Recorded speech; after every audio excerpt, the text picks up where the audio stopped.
2022년 보궐선거를 앞두고 윤 대통령이 명태균 씨에게 김영선 좀 해줘라 했지만 당에서 말이 많다며 윤상현한테 한 번 더 얘기하겠다고 확인한 사실이 전해졌죠.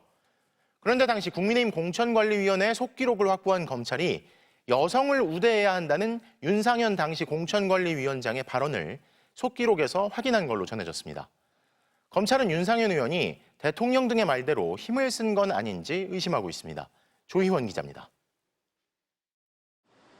검찰은 지난달 국민의힘 중앙당 사무실 압수수색에서 재작년 보궐선거 당시 공천 심사 자료들을 확보했습니다. 국민의힘 당사까지 압수수색하시는 이유가 뭔가요? 명태균, 김영선 씨 관련 자료 확보하셨나요? 최근에는 당시 공천관리위원회 회의 속기록도 제출받았습니다.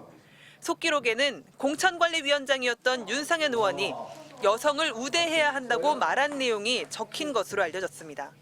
김영선 전 의원을 밀어준 것으로 의심되는 대목입니다.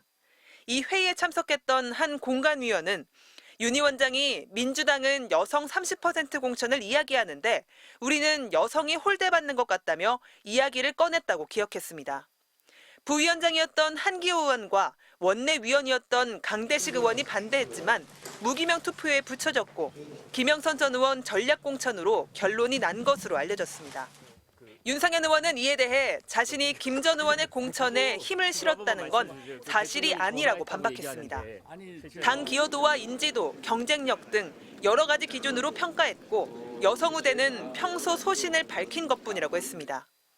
저는 기본적으로 여성 정치 참여를 적극 권장하고 지지하는 사람이에요. 네. 투표에 들어가면은 저 의견은 n분의 1일 뿐이에요. 다음 반대하면 공천 자체가 안 된다는 걸 알려드린 거예요. 앞서 검찰은 윤 대통령이 공천 발표 전날 명태균 씨에게 윤상현한테 한 번 더 이야기하겠다고 말하는 통화 녹음을 확보했습니다. 하지만 윤 의원은 윤 대통령의 연락을 받은 적 없다며 거듭 부인하고 있습니다. 지난주 한기호, 강대식 의원을 소환 조사한 검찰은 조만간 윤 의원도 불러 조사할 방침입니다. 윤 의원은 출석 요청이 온다면 떳떳하게 응하겠다고 밝혔습니다. MBC 뉴스 조희원입니다.